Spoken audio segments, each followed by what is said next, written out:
It was supposed to be the perfect trip, our anniversary, a getaway to remember, but what Sarah was about to confess would change everything. I never saw it coming. We had planned this for months, the perfect vacation, just the two of us. It was going to be our time to reconnect, leave the stress behind, and relive the magic that brought us together. Then, as I sat at the dinner table, my phone buzzed with a message from Sarah. "I need to tell you something. It's about the trip." My heart raced. I immediately texted her back. "What do you mean? Is everything okay?" When I read her reply, I knew something was off, but I couldn't have imagined what was coming next. I remembered the trip. Walking along the beach with Sarah, the sun setting in the distance.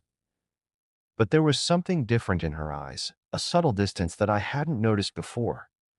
Little things, like how she wouldn't look at me the same way, how her smile seemed forced. But I ignored it, telling myself it was nothing, until now. The message from Sarah came again, this time with a confession. "I've been hiding something from you. I'm so sorry. I should have told you earlier. I slept with someone else during our trip. I know I've betrayed you, but I couldn't keep this from you anymore." I stared at the screen, my mind reeling. The words felt like a punch to my chest. The love of my life, the woman I trusted more than anyone, had betrayed me. I couldn't wrap my head around it. I thought about all the moments we shared, the times I felt secure in our love. It all came crashing down. I started recalling everything, the late nights, the secrets, her distance. How had I been so blind? A final message from her came through. "I love you, and I'm so sorry. Please understand, it's not because of you. It's something I've been dealing with inside myself, and I need to make it right." Those words didn't ease the pain. They felt like a cruel attempt at an apology. I stood up from the table, the chair scraping loudly against the floor. I stormed out into the street, my heart pounding, the air around me thick with confusion and disbelief. I was lost in my thoughts, unable to make sense of what had just happened. How had we gone from this perfect trip to a betrayal of this magnitude?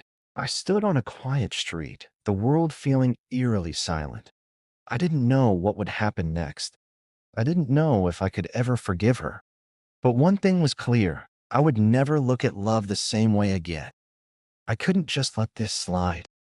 I couldn't pretend like nothing happened. I had to confront her. Later that evening, I arrived at our home. She was sitting on the couch, her face pale, eyes red from crying. I took a deep breath before speaking. "You think this was a mistake, don't you?" I said, my voice cold but steady. "That it just happened?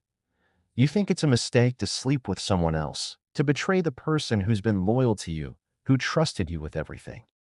She looked down, unable to meet my eyes. "No, Sarah, this wasn't a mistake. This was a choice. You chose him. You chose to lie. You chose to hurt me." My voice grew louder, the anger boiling up inside me. "And now you want me to just forgive you because you're sorry? Not right now. Not after everything. I gave you everything, Sarah," I continued, "and you threw it away like it meant nothing." She stood up, her hands trembling. "I know. So sorry. I never wanted to hurt you." I shook my head, feeling the weight of her words crush me. "Sorry doesn't fix this. Sorry doesn't erase what you've done." I stared at her, the pain of the betrayal still fresh, but now there was something else, clarity. I knew what had to be done. There was no going back from this. I couldn't pretend things would ever be the same. I turned and walked out the door. As I closed it behind me, I felt the finality of it all. The woman I thought I knew, the love of my life, was no longer the same person in my eyes. And though it hurt, I knew deep down that I was better off without her. Because in the end, cheating isn't a mistake, it's a choice. And it's a choice that would haunt us both forever.